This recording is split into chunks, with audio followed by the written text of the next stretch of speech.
All right, ladies, gentlemen, welcome to the post Memorial Day Tuesday edition of the MSP Initiative.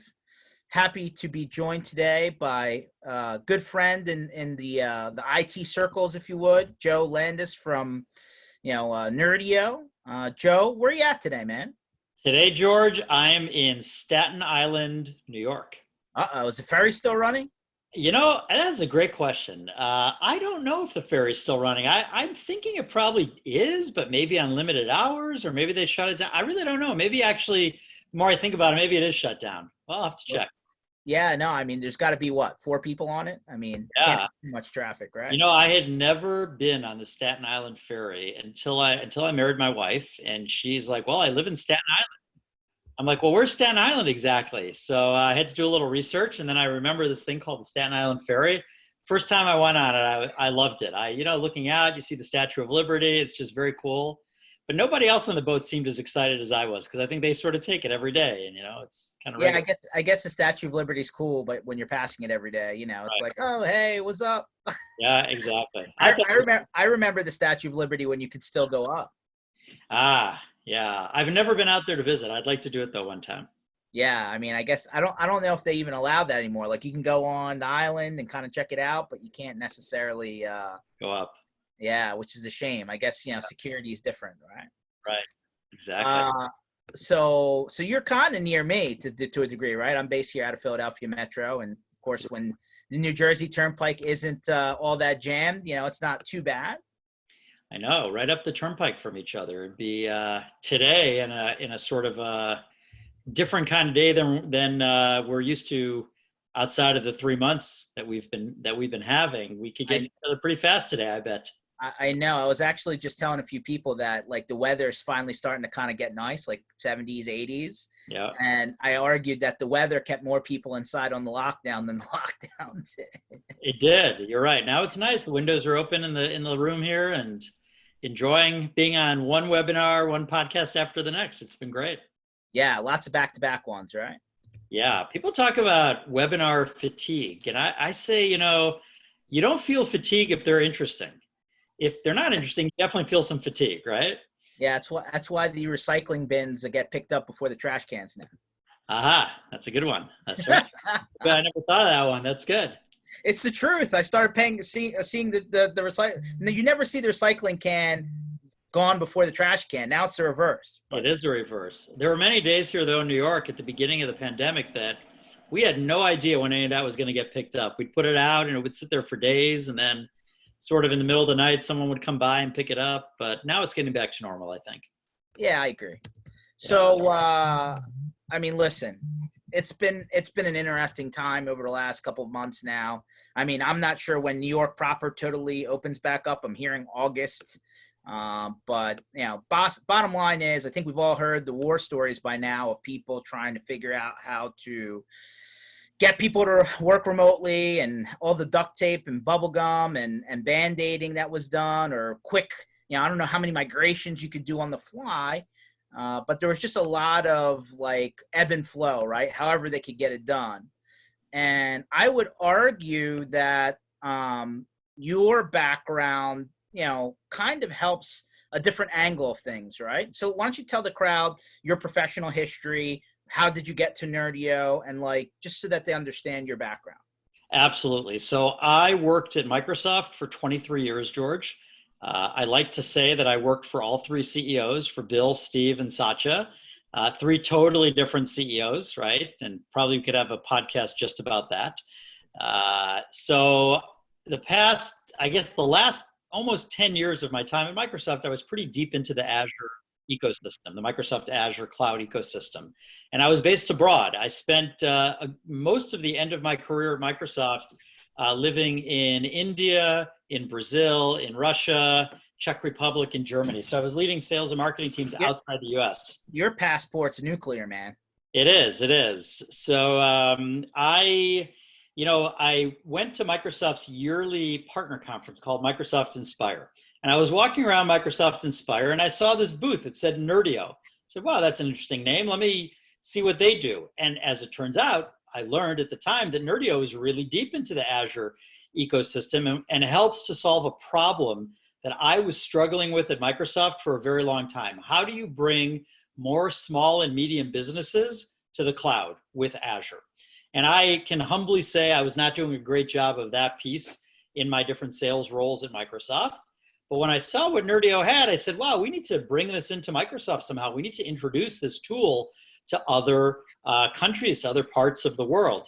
Long story short, the CEO, Vadim Vladimirsky of Nerdio, had a different idea. He called me up after we met. He said, hey, we're looking for a chief revenue officer. Would you be interested in leaving Microsoft to come to Nerdio? You know, quite frankly, all that time. Oh, yeah. So exactly. Quite frankly, I never thought of leaving Microsoft. I thought they would carry me out, you know, in my 70s or 80s or whatever.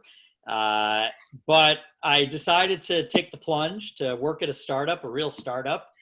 And I remember the day going into my boss saying, his name is Joel Shalaby. Hey, Joel, I just want to let you know I'm going to be leaving Microsoft to work for Nerdio. And he thought something was wrong with me. He didn't understand what I was talking about. You can imagine my parents, they thought I was sick. They didn't know, you know, they had to fly out to Seattle to come get me. But I tell you, it's been great. And why? Because we're at such an unbelievable opportunity with the technology we have to empower MSPs to build successful cloud practices in Azure. Most MSPs have taken the leap to the cloud with Office 365, now actually renamed by Microsoft 365, if you want to get confused. I feel like they did that at the worst time, but yeah, they did, right. So most MSPs, like 85, 90% of MSPs have already moved to the cloud from a SaaS perspective. But probably only a couple percent have done that from an IaaS perspective, from an infrastructure perspective. By the way, there's someone who's enjoying the day outside. He just goes up and back on his motorcycle nonstop. So get a little bit of background for your. Somebody was bored out in Staten Island. Someone's bored, and there's no cars, so I guess he could just do that and do wheelies. But you know, most MSPs have not moved to the cloud with their infrastructure, and that's where we come in at Nerdio. We empower them to do that. We have the tools to allow them to do that, and we could talk more about what we have. Let's zoom out on that for a second, because I think you hit on a couple of points, and it's worth kind of getting a little bit deeper. So I mean, listen, Office 365 was originally Microsoft BPOS, Business Productivity Suite, right? I remember I was back then. Yeah, I was still doing this back then, and like they realized that was a really bad marketing name.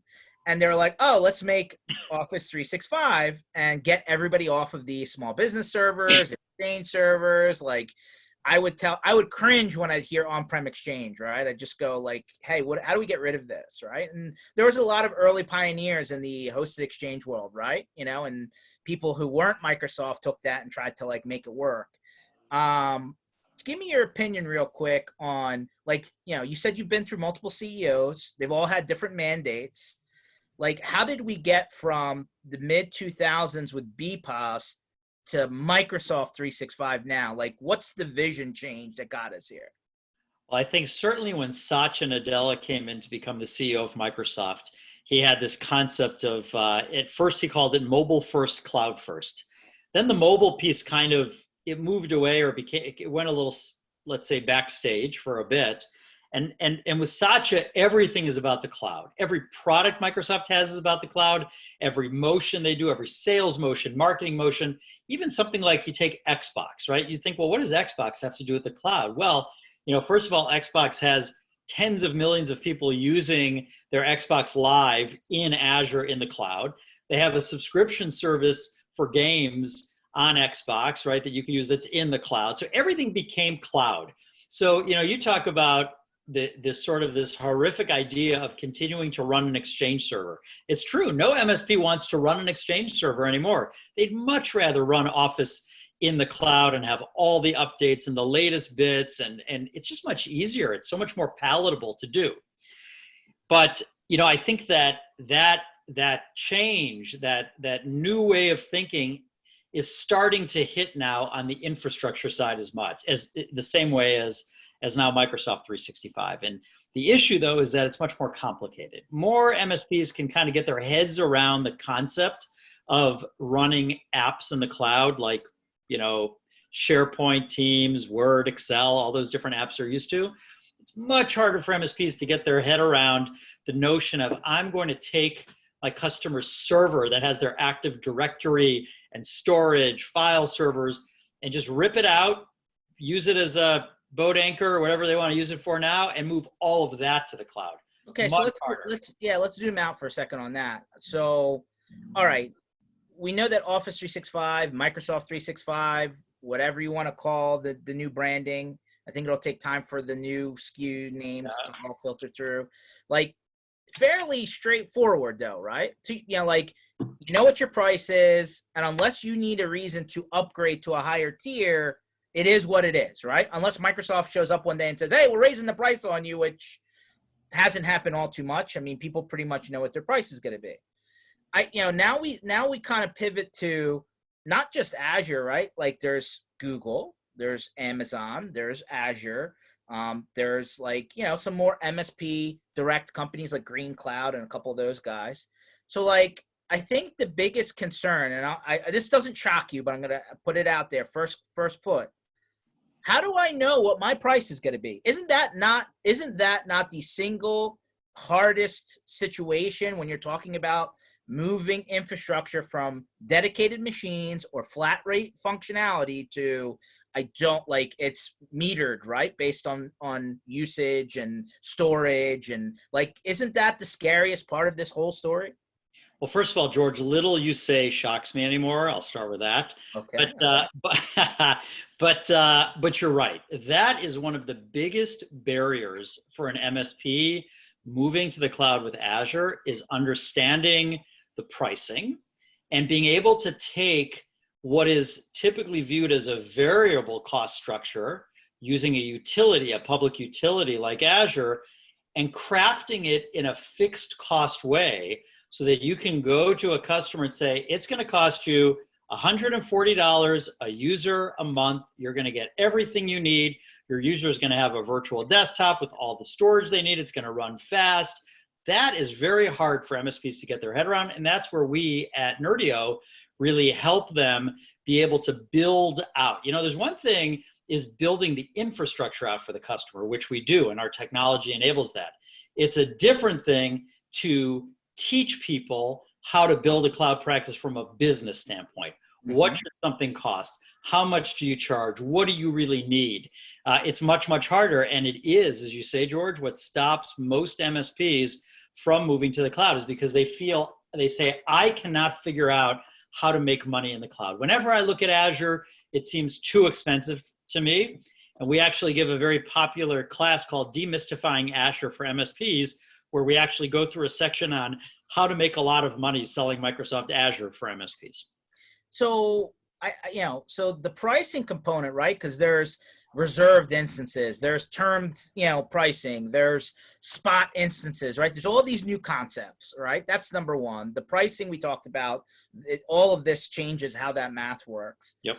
And then the other concern is, really, the workload experience, right? Like Microsoft's rolled out their own virtual desktop program. Is that different? Is that part of this? And then how do I take a server that's been running the way it's been running forever, who knows, however long, and say, hey, I'm going to move this and still have it run well, right? That's the other half of the problem, right? How do I make sure that by moving this, I'm actually still maintaining or enhancing the actual end user's experience? Yeah, so wow, lots of different topics you raised there. First of all, I'd say on the pricing side, we have something called the Nerdio Cost Estimator. And what the cost estimator does is it allows you to take your on-premises or even a different cloud infrastructure, plug it into our tool, and out the other end, it's like a wizard that you go through, and out the other end spits out your per user, per month cost to get all of the resources you need to move to the cloud. Your Azure, your Microsoft 365, your Nerdio piece, your Windows 10 Enterprise if you need that, everything you need. So you as an MSP now feel incredibly confident that if it spits out $51 a user a month, that you could put your managed services on top of it, your BVoIP on top of it, your VCIO, your help desk, and your margin. So how close is it, right? Because very, very accurate, because we are tied in via APIs to the Microsoft calculator, to the Azure calculator. The other thing we do, George, is we don't just give you the price, we architect the solution for you. So when you have to go buy Azure, what does it mean to buy Azure? Typically what most MSPs who are probably listening to this recording say is they say, okay, I'm working with, let's say, Pax8. I'm going to go to Pax8, and what do you need to buy? You need to buy something called an Azure subscription and a Microsoft 365 subscription. When you buy an Azure subscription, you have to think of it as like a, like an empty water bottle, right? And you have to fill the subscription with resources, with Azure resources. And that's what allows you to bring your customer to Azure. The question is, what resources do I put in my subscription? And that's where we help you at Nerdio. We architect the solution for you. We tell you what it's going to cost. So now you could go to Pax8 and say, I need these virtual machines, this number of cores, this much memory. So you can do what you said before, George. You could mimic and match and even enhance what is running on premises in the cloud. Okay, so let's say all that magic you just said works exactly as advertised, and always just wave the wand. Okay, yeah. Isn't bandwidth a concern? Like, isn't your customer's pipe literally the Achilles heel to this whole story? It could be. We certainly run into MSPs that live in very remote areas where bandwidth is not necessarily great. I always say, George, it has a lot to do with what you're going to be doing in the cloud and when, and what sort of latency you could put up with. Not everybody is necessarily running, not every customer is running an infrastructure that needs like millisecond, latency into the cloud. Imagine, I don't know, let's say a legal office. Maybe you as an MSP are in a remote area, you're managing a legal office of 10 lawyers, administrative assistants or paralegals. And what are they really doing? They're basically typing, they're loading briefs, they're doing things like that, and they're using the cloud for backup.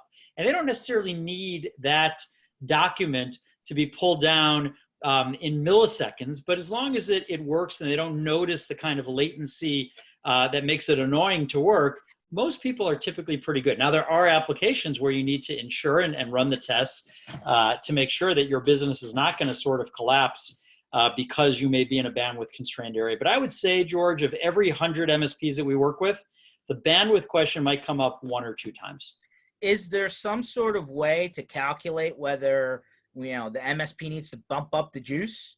Like, is there a tool? Yeah, there are tools. There are tools. Our technical team has all kinds of tools that they run to see sort of what the bandwidth is. And even in our cost estimator, we will help you calculate the typical cost for bandwidth even. So you know how much you're going to spend on the data that is leaving the Azure data center. Because you actually don't pay for data going into the Azure data center. You pay for data coming out. So you don't pay for ingress, you pay for egress. And we will help you even calculate the costs of pulling that data out of the Azure. The good thing also I'd say is that, Microsoft continues, you talked about other clouds. Microsoft has more regions than the other 2 clouds combined, the other 2 public clouds combined. So chances are, no matter where you're listening to this webinar, to this podcast from, Microsoft either has multiple data center regions or is getting ready to build one. I think a few weeks ago, they just announced they're opening up in Poland. So Poland's going to have an Azure data center. Italy's going to have a new one. So that also helps when it comes to, latency and things like that for MSPs. So talking about regions is actually my next topic. Just spinning up a virtual machine in Azure doesn't mean that you automatically, and maybe Nerdio does this, but it doesn't mean that you automatically have redundancy between data centers. It doesn't mean that you have backup turned on immediately. It doesn't mean that encryption's turned on immediately. These things have to be added and thought about, right, as part of the pricing mechanism. Great news. We have thought about all that. So what happens is when you go through the process of deploying Nerdio, we ask you some basic questions. For example, do you want to do in-region backup, meaning backing up your customer's data within the same region 9 times? Do you want to do out-of-region DR? So maybe you are, let's say, in the West US data center, and you want, just from a disaster recovery standpoint, you want to back up all your data into the East US data center. So we ask you a bunch of those questions, and we make it easy for the deployment to happen with those things to be thought of. So again, we sort of take you through a wizard approach. We've done, many thousands of deployments, and really have taken a lot of this into consideration. I always cringe when I hear, "Oh yeah, I put it in Azure or I put it in one of the clouds, and I pay $5 a month," and I'm like, $5 a month? Yeah, It that's not right. this is running on fumes at $5 a month. Right. We get, we've seen people in the industry, George, who have solutions like we're talking about today, or try to build something like what we've built. And what they do is they architect the solution with the minimum virtual machines. And that's sort of like the what do they call it in the grocery? Like the lost, I don't even want to say the lost leader, because what ends up happening is you say, oh wow, that looks amazing. Wow, I could put my customer into the cloud for $22 a month. And then you realize that the VMs are under spec'd, they don't quite work the way they should. The domain controller doesn't have a good enough series virtual machine in it. We take the experience that we've had doing thousands of these deployments with our partners, and we make sure that when we're doing the architecture, we show you this is really the minimum that you need to have to make sure that the system is going to run properly. A great example, a lot of people, particularly in this day and age, when more and more people have to work from home, we've gotten a lot of requests from people who are graphics intensive users, right? Architecture firms are the biggest ones, graphic design firms, and they have this idea in their mind that they can't run their business in Azure. They say, well, it's impossible. I've tried. I've gone to Azure and I've used these virtual machines and it's incredibly slow. Well, it's probably because you're not using the right series. Microsoft has a virtual machine family called the NV series, which is NVIDIA optimized GPU intensive virtual machines that were designed specifically for this type of scenario where people have graphics intensive work. Now they cost more. They do cost more, right, than a regular, let's say, B series virtual machine, which is one of the least expensive ones. But a lot of it, George, comes down to speccing it out the right way, which Nerdio helps with, and being willing to believe that Azure can handle even the most demanding workload. How do you because there is multiple options, of course. We talk, as we go through this webinar, more and more options pop up. How do you figure out whether you can get away with shared space or whether you can go to a dedicated machine, right, within Azure? I have to say, George, if you ever want to merge bVoIP and Nerdio so you could be on our team selling this, you do a great job of explaining it all. So we're going to have to talk about that separately, but you're a great salesperson. You know all the questions to ask. Microsoft recently released a new product that I think you mentioned earlier called Windows Virtual Desktop. And it's the latest innovation in Azure that's really taking the MSP market by storm. And we could talk more about what Windows Virtual Desktop is, but briefly, when people ask me what is it, I always say it allows your customer to stream a Windows 10 desktop from Azure. That's what it is. They can. So this has probably been the popular thing now with the last couple months, right? Unbelievable. Everyone wants to know about WVD, Windows Virtual Desktop. Now in WVD, Microsoft has two concepts. They have a concept called pooled desktops, and they have a concept called personal desktops, right? And a lot of times people, I don't want to say make the mistake, but they approach it saying, I need a one-to-one assignment. I need every user to have their own personal desktop. What is a personal desktop? It's a one-to-one virtual machine to user assignment. It is definitely a more expensive way of doing it. And a lot of times MSPs will have tried to architect an Azure solution doing personal desktops for every user. And they say, well, wow, my God, this is so expensive. What just happened? Until we show them that pooled desktops actually work really well. And within our tool, we've thought of that as well. When you're doing the deployment and you're planning out your architecture, we even ask you, what kind of customer is this? Are these task workers? Are they professional workers? Are they executives? And then we can really map the user to CPU core ratio. We could kind of suggest to you how many people should be on a pool, because quite frankly, the overwhelming majority of companies we work with end up doing pooled users for the majority of the users that they're standing up in virtual desktops. And then you might see, an executive like George getting his own personal VM because he needs to make sure to always have, the capacity, the space, reduced, chance for others to be sharing it at the same time. So, but I would say the greater majority are using pooled desktops and shared resources. So what is the cost benefit analysis, or let me make that easier. Why would I go WVD, Windows Virtual Desktop in Azure versus a terminal server? Well, the way I'd answer that, George, is when Microsoft came out and was planning Windows Virtual Desktop, they were trying to overcome, I'd say, two major issues with this whole world of virtual desktops. Issue one was the product itself. So if you wanted to spin up a virtual desktop pre-October 2019, so it seems like 5 years ago, but it was actually, I mean, not that long ago, right? If you wanted to do it pre-October 2019 with the old RDS VDI model, you were really using a Windows server with a desktop experience skinned on top of it. Mm-hmm. You were not using true Windows client to do that. So the first enhancement Microsoft made was saying, okay, we are going to enable Windows 10, which by the way is now being used by over 1 billion people in the world. So we're going to have Windows 10 be a multi-user operating system. So number one, the technology is there. Number two, the awareness is there, because if 1 billion people are using it, I think most people would prefer to use the desktop operating system that they know and that they like, Windows 10, to be able to stream their desktop from the cloud. The second thing they did, and the second reason people are excited about this, is they made the licensing a lot easier as well. So from a licensing perspective, in the old days, pre-October 2019, you had to license Windows, if you're an MSP and you wanted to do this, you had to license Windows Server, let's say 2016 or whatever it was.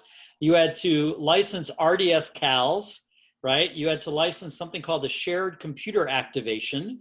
So you had all these pieces that you kind of had to put together like a little bit of a Lego. So you'd call your cloud distributor and you're like, yep, I need Windows Server 2016, I need this, I need this, I need this, and you're putting it all together. Now, what do you need? All you need is you need either Windows 10 Enterprise or the new Microsoft 365 Business SKU. If you have one of those, you have what's called an entitlement to run Windows Virtual Desktop in the Azure cloud. So much, much, much easier from a licensing perspective, much simpler, less friction. And I think I would tell you just a data point, George. If we look at the deployments that we've seen on Nerdio over the past 3 months, as the pandemic was sort of ramping up and hitting at the beginning of March, I would say, I think we saw yesterday, it's like 93% of the deployments are Windows Virtual Desktop and not the old RDS model. So what does the end user see, right? And remote desktop, you get that little RDP icon you can click on and sign in. Like, is this a browser? Is this an application that gets installed? How do printers work? Like, yeah, I'm trying to match it up. So all that's taken care of. They basically click on an icon on their desktop. It launches what looks like a Windows 10 desktop. We've seen a lot of companies, as you can imagine. I'll give you one example, George. We got a call from a company, I won't say the name, but I'll give you the sense of it. This is a toll road operator, right? So imagine a big city with a toll road. It's privately owned, and they had a call center, right? So the call center, imagine they had 200 call center agents sitting in a building in this state, and they are answering the phones. They're answering questions from people calling in to dispute their bill, to ask for the right, sorry, I'm just gonna close my window because the motorcycle man's coming back, to dispute their bill, to ask questions, to say, no, that wasn't me that you caught not paying the bill, all these things. COVID hits, and now all of a sudden, none of them can work at the call center anymore. But they have their desktops that were sitting on their desk. They were kind of old desktops, actually. So what did we do? We enabled them through Nerdio, through an MSP, with Windows Virtual Desktop. Now they were able to go home, use an existing device that they had, let's say a laptop, maybe their home laptop. They couldn't pick up the desktop and take it off their desk and bring it home, but they could use any device. They could give them a zero client, a thin client to take home, a Chromebook, an existing laptop, a desktop they have at home. They install and they put out an icon on everyone's desktop. They launch it. It looks like they're sitting in front of their Windows 10 desktop with their files and folders and Active Directory and their application. that they are using to manage their toll road operations sitting in their kitchen or sitting in their bedroom. And that's really been the scenario that we've seen, George, really take the MSP market by storm over the past 3 months. I think people were very interested in Windows Virtual Desktop, but now it's become much more of a necessity than anything else, at least as an MSP, to look into it. If you were looking into it before, that's great. If you were not looking into it, it's hard to imagine an MSP practice kind of moving on without at least understanding how Windows Virtual Desktop, how the cloud in general, how Azure can help you. No, it's fair. It's fair. So what do you tell the guy who says, hey, I have an RMM, I've nailed Microsoft Active Directory for years, I got this thing down to a science, but Azure Active Directory is not equal. What do you tell that guy? What we tell them, quite frankly, is that you could stay where you are. I mean, we're pretty matter of fact about it. You could stay where you are. You could stay on premises. But I think you're ultimately going to be uncompetitive in the MSP space if you stay on premises too long. There are all kinds of white papers and explanations about Azure Active Directory and being able to link your on-premises Active Directory into the cloud. And quite frankly, I'd say, the MSPs that we work with have not seen any performance degradation. In fact, they've seen their practice enhanced by adopting Azure. So, we sort of take it from a much higher level and we say, of course, there are many people who are on premises today and you could stay there, but your peer down the road is probably thinking about moving to the cloud. And if you're not, you're likely going to be uncompetitive. Similar to the example you gave before, George, how many people are still running Exchange servers on premises? Is that really the way to do it anymore? I hope not, right? But if someone is, and they say, well, I know how to manage my Exchange server, I've done it for many years. Well, that's good, and that's true. But there is a new way to do it, and there's a better way to do it, and it's time to move to the cloud. Okay. So, talk to me about the experience then, right? Because there's been Microsoft's, specifically, and other vendors, but specifically have tried to enforce, multi-factor authentication across the board and trying to up everybody's security situation. How does that now play when you're in this, first hybrided mode, right? Still on premise, kind of Azure, and then migrating totally to the cloud. What's the expectation moving forward there? Well, certainly it's fair to say, George, that there's no MSP you speak to today, no event that you and I attend together. Hopefully, God willing, those will come back one day too. I hope so, yeah. No event where you don't see a plethora of security vendors there. And I think it's because it's the top of mind issue for every MSP. You could almost not buy too much security. So certainly from a multi-factor authentication perspective, we take that into account at Nerdio. And we probably won't go into a deep dive on that now, but we could definitely get Tony on to go through the intricacies of how we handle MFA.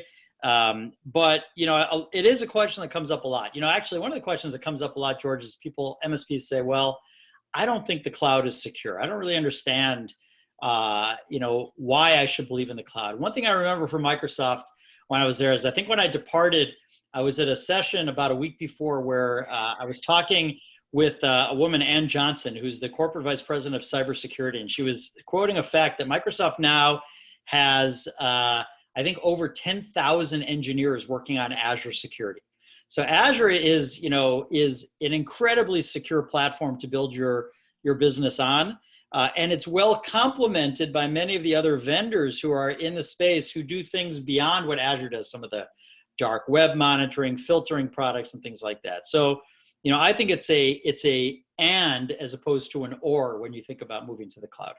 Okay, so should MSPs who are investigating Azure as a cloud model also be looking at other solutions to complement it? Like, where does Microsoft tell you, hey, you ought to consider looking at third parties for this, or that? Yeah, I haven't seen their latest list, George, but there's certainly areas that Microsoft does not get involved in, as far as I know. A good one is like the ID agent stuff, the dark web stuff, the Huntress stuff. At least for now, Microsoft doesn't really involve themselves too much in that.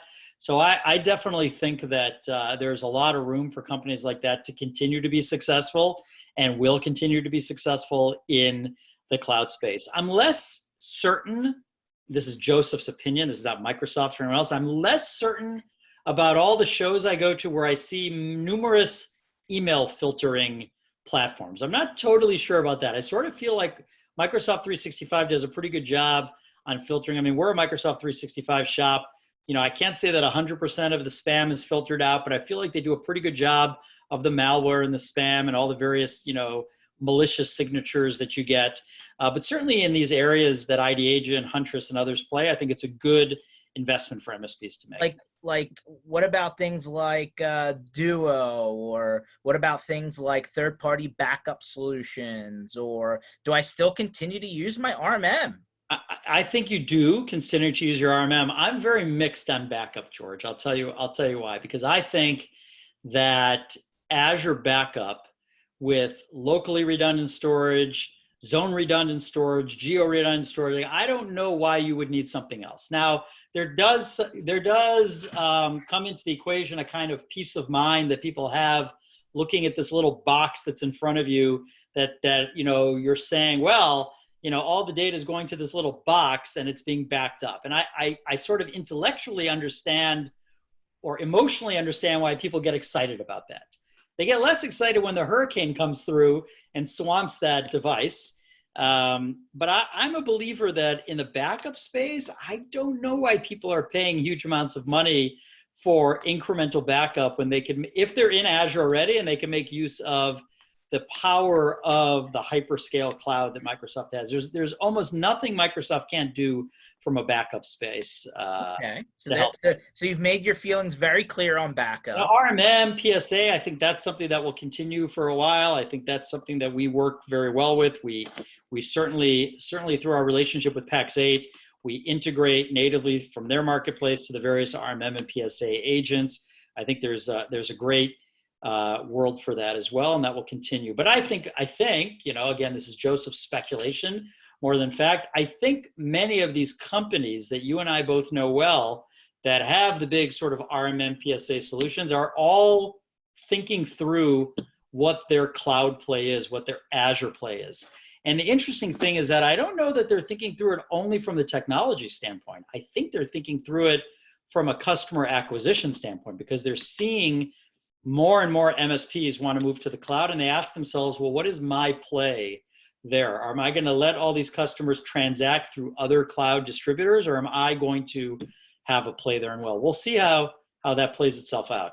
What's your opinion on the effectiveness of Microsoft Intune versus the RMMs that we've been using for? I don't have a good perspective on that, George. It's a good question. We have MSPs that bring it up.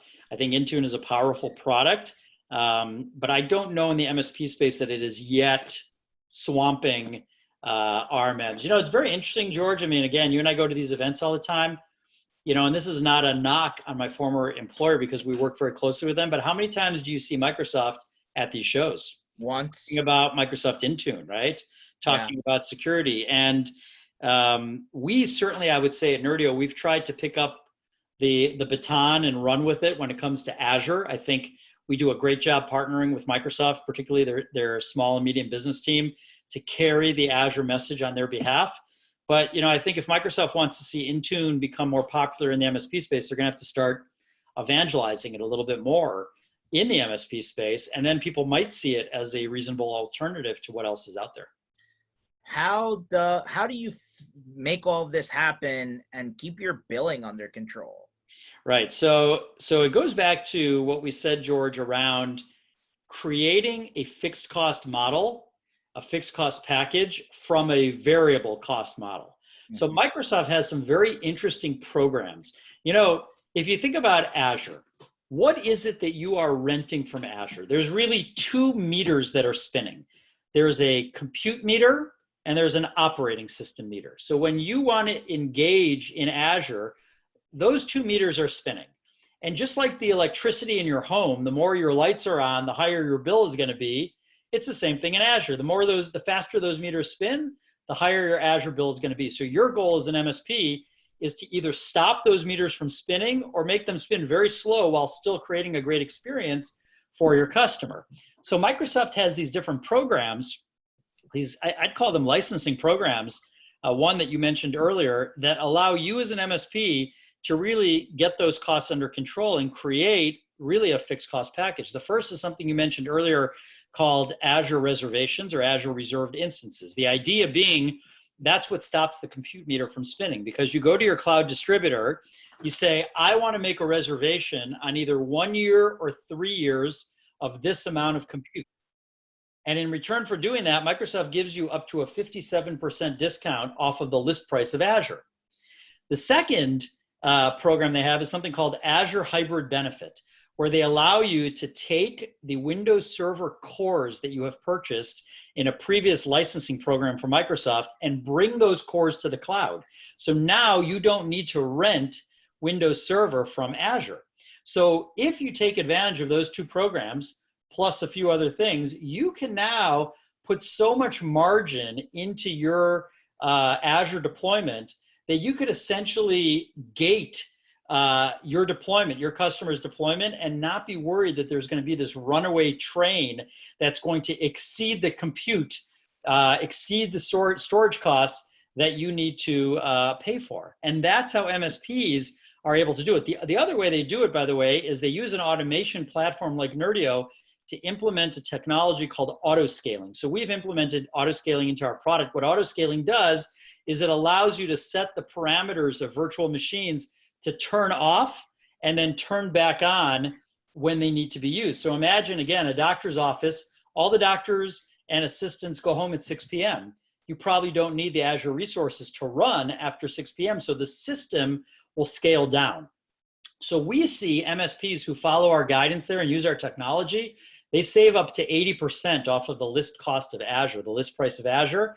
And as a result, they're able to confidently go to their customer and, again, put their margin on top of it, put their managed services on top of it, quote them a price and say, this is what it's going to cost you, and not have to change it month in and month out because consumption fluctuates a little bit. I think there was someone in the Q&A before was asking, sort of what's the typical margin that someone gets. We typically see MSPs on the low end get probably 60 points of margin for an Azure deal. And we've even seen as high as 100, 110, 120 points of margin. So it's quite a profitable thing. But to do that, you have to leverage these margin optimizations, these cost optimization strategies like reservations, like Azure Hybrid Benefit that we talked about. Interesting. So, a lot of MSPs out there have dollars that are allocated to them, right? Like maybe even as something like Action Pack or something, right? Where they pay for their internal use stuff. Yeah. What would you suggest they should do with that? Like, how do you put your toe in the water and get started? Step one is use your credits, use whatever you have from Microsoft to spin up a trial. We actually have a free 30-day trial on our website at getnerdio.com. We have a free 30-day trial of our product. We also, by the way, have a free trial of our cost estimator. Use your credits, use whatever you have for Microsoft to just get up and running. A great saying, a great learning I had when I was at Microsoft from a guy named Terry Myerson, who was a great leader at Microsoft, said you have to win somewhere before you win everywhere. You're not going to build your Azure practice overnight. You're going to start by bringing your first customer to Azure, learning how to do it and get up and running that way. And once you've mastered it, then you'll bring your second, your third, your fourth, and many more. The other thing I would tell you is that you should really pay attention, and Tony Kai and our team does a great job of this.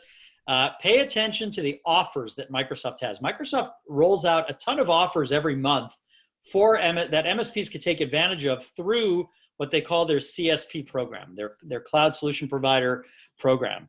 For example, they have a program called Azure Everywhere or Azure Adoption, where they will pay the MSP $1,500 a day to deploy a customer into Azure. So wow, you just sort of paid for your maybe your engineer's time or one of your engineers' time for a couple of days to do that. They've got many programs like this, and the smart MSPs are the ones who pay attention to Microsoft's prescriptive guidance, who pay attention to the different offers, take advantage of them, and that's how they get going building their cloud practice in Microsoft Azure. Where are these offers posted? Is there a page? There is, partner.microsoft.com. So most MSPs who are at least an MPN partner, a silver partner, a gold partner, can go onto the partner site, partner.microsoft.com, and they'll see all the different offers that are available to them. And I believe Microsoft actually hosts a monthly webinar conference call where they actually go through the changes to the program. Interesting. Yeah. So from a zoom out, perspective, how does M365 or Office 365 and Azure kind of like jam together, right? Because if you have M365 at some level, you already have some bits and pieces in Azure that you can parlay, no? You do. When you use Nerdio, we require that you use Microsoft 365, or what we used to call Office 365, because it has within it the Azure Active Directory component that you need to ensure the identity in Azure. It's interesting, George, we were talking earlier again about, I like bringing up the Exchange server example, and you were talking about other clouds. I mean, there's other clouds out there. You could use AWS, you could use GCP. I even saw one company use Oracle Cloud, although I think it was the only one I ever heard of. But people say, why Azure for an MSP? Why not one of these other clouds? And it's very interesting. When you go to different shows and you talk to MSPs, we rarely hear of MSPs using AWS and GCP who are calling on SMB. Why is that? Because 85% of them are already using Microsoft 365. They've already taken that leap to the cloud with Microsoft. In addition to that, probably 95, if not more, percent of MSPs are Microsoft partners. They at least have their MPN. Many of them are silver partners, many are gold partners. So to kind of, make it easy for you to transition from one cloud and now use a second cloud for Microsoft, much easier than, saying, okay, I'm a Microsoft 365 user, I'm a Microsoft partner, but I'm going to start fiddling around in AWS and learn their whole language and their whole partner program and their whole way of doing things. I'm not saying people don't do it. People do it for sure. But I think the overwhelming number of MSPs that you and I talk to would like to stay in the Microsoft ecosystem as much as possible. And that's one reason why at least they begin their exploration with Azure. So it's not all sunshine and rainbows, Joe. Microsoft has had a couple of bumps in the road, right? Yes, for sure. There have been some outages to 365, to Azure, to Teams. How do you protect against that? Well, I would say, George, that outages in the cloud world are unfortunately sort of a cost of doing business. And I don't mean to sound flippant saying that. They are. I would say that when it comes to Azure, and I'd probably say the same thing about AWS or GCP, I think the outages are few and far between. I don't think that they're certainly painful when they happen. People are calling us like, what's going on? We don't understand. Typically, they're resolved pretty quickly.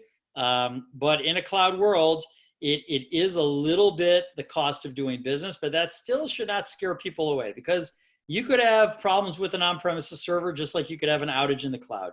You will get called at your MSP to get in your car and travel out to the customer to try to help fix something for the same reasons, right? But if you think about, you as an MSP, how many outages, how many minutes of outage are you really going to see in a typical year for each of your small business customers because you're using Azure? I don't believe it's a reason not to choose the public cloud at this stage.